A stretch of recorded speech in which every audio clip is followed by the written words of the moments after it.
3 octobre 2015. Ce jour-là, j'avais rendez-vous avec les autres et j'avais décidé de venir à pied. J'étais déjà passé 117 000 fois dans cette rue, mais j'étais toujours venu en voiture. Bref, je me suis toujours demandé ce que ça faisait de faire du sport.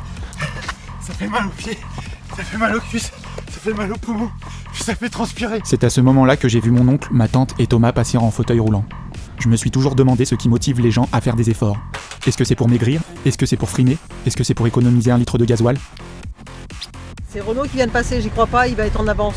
Patrick l'a regardé, Sylvie l'a regardé, il a levé le sourcil, elle a levé le sourcil, Thomas a aussi levé le sourcil.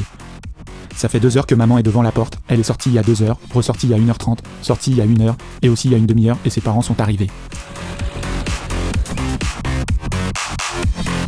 Elle a embrassé Mémère a embrassé sa fille, maman a embrassé Pépère, il a embrassé sa fille, et ils se sont dit « Ça va? Ça va. Et toi, ça va? Ça va. Ça va? Ça va? Et toi, ça va? Ça va. Et puis ils sont rentrés avec leurs valises. Maman les regardait, et elle s'est demandé pourquoi ils étaient toujours en avance. Avant de refermer la porte, elle a regardé le chantier. Elle s'est lamentée, Pour 1 an que les travaux ont commencé, toujours autant de bordel. et là elle s'est dit Pourquoi il y a toujours du retard? Bref, on était au complet alors papa s'est levé.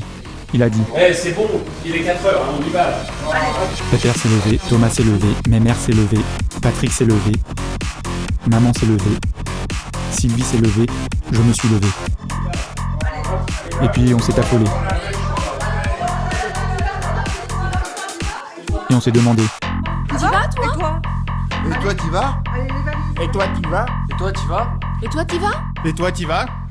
Et toi, t'y vas? Et toi, t'y vas? Papa avait déjà la main sur la porte. Bon, allez, tout le monde est prêt là, il faut y aller, prendre des feux jubileux là. Tout le monde nous attend, allez, on y va.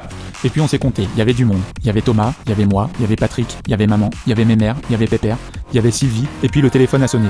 J'ai regardé, c'était Brigitte. Papa a pris le téléphone, il a décroché. Oui, Magit. Oui, Eric et toi, vous allez directement à la gare, on se retrouve là-bas, c'est ça? Enfin, papa, pour tenter un dernier coup de pression, a dit C'est bon, cette fois, on y va? et maman a dit. Attendez, je vais pas vous faire. Sylvie a dit. Mais moi aussi, je vais faire pipi. Bref, ça n'a pas marché. Puis Thomas a demandé, Oui, Nani? et papa a dit. Nani, elle est dans la valise, j'avais peur de l'oublier. T'es prête, maman? Elle a dit. Et puis quelqu'un a dit. Allez où, Rita? Je me suis retourné, Thomas s'est retourné, il a Elle est dit. où, Rita? Natal s'est retourné, elle a dit. Rita. Patrick s'est retourné, il a dit. Chérie, elle est où, Rita? Pépère a mis ses lunettes, il a dit. Je vois pas Rita. Mémère s'est énervée, elle a Je ne dit. pars pas sans Rita. Et puis j'ai dit. Rita, sors de tes livres. Il est fini ton master, tu peux venir t'éclater. Et là, Rita a répondu en russe par un mot qui voulait dire un truc du genre cool.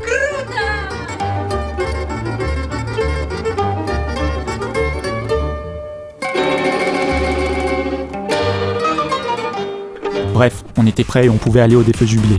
Tous solidaires, sauf pour les chambres à l'Ibis. Eric, Brigitte, Rita et moi-même irions chez l'habitant. On était le 3 octobre 2015 et on allait s'éclater.